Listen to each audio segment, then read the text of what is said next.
লালমনিরহাট শহরের হাড়িভাঙা এলাকায় অবস্থিত আদর্শ ইসলামিক ক্যাডেট স্কুল এর তৃতীয় শ্রেণীর শিক্ষার্থীদের মাঝে পবিত্র কোরআনের সবক প্রদান, প্রথম প্রান্তিক মূল্যায়ন পরীক্ষার ফলাফল প্রকাশ এবং পুরস্কার বিতরণী অনুষ্ঠান অনুষ্ঠিত হয়েছে। আজ মঙ্গলবার ১৯ মে সকালে বিদ্যালয় প্রাঙ্গণে এক আনন্দঘন ও ধর্মীয় ভাবগাম্ভীর্যপূর্ণ পরিবেশের মধ্য দিয়ে এই অনুষ্ঠানের আয়োজন করা হয়।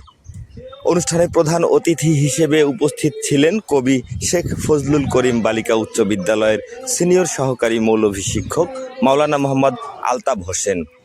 তিনি তার বক্তব্যে শিক্ষার্থীদের উদ্দেশ্যে বলেন, আজকের শিশুরা আগামী দিনের ভবিষ্যৎ। জাগতিক শিক্ষার পাশাপাশি শিশুদের মাঝে ধর্মীয় ও নৈতিক শিক্ষার আলো ছড়িয়ে দেওয়া অত্যন্ত জরুরি।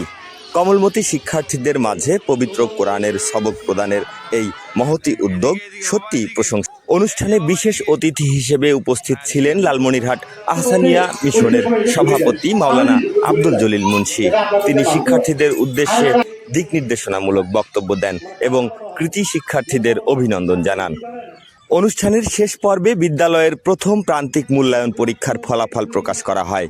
এরপর কৃতিত্বের সাথে উত্তীর্ণ শিক্ষার্থীদের মাঝে মেধা পুরস্কার এবং পবিত্র কোরআনের সবক গ্রহণকারী শিক্ষার্থীদের হাতে বিশেষ উপহার তুলে দেন আমন্ত্রিত অতিথিবৃন্দ। সমগ্র অনুষ্ঠানটি সঞ্চালনা করেন আদর্শ ইসলামিক ক্যাডেট স্কুলের সহকারী শিক্ষক মোহাম্মদ বদিউজ্জামান।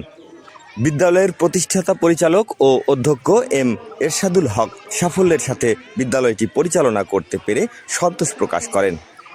অনুষ্ঠানে বিদ্যালয়ের শিক্ষক শিক্ষিকা, অভিভাবকবৃন্দ এবং স্থানীয় গণ্যমান্য ব্যক্তিবর্গ উপস্থিত ছিলেন।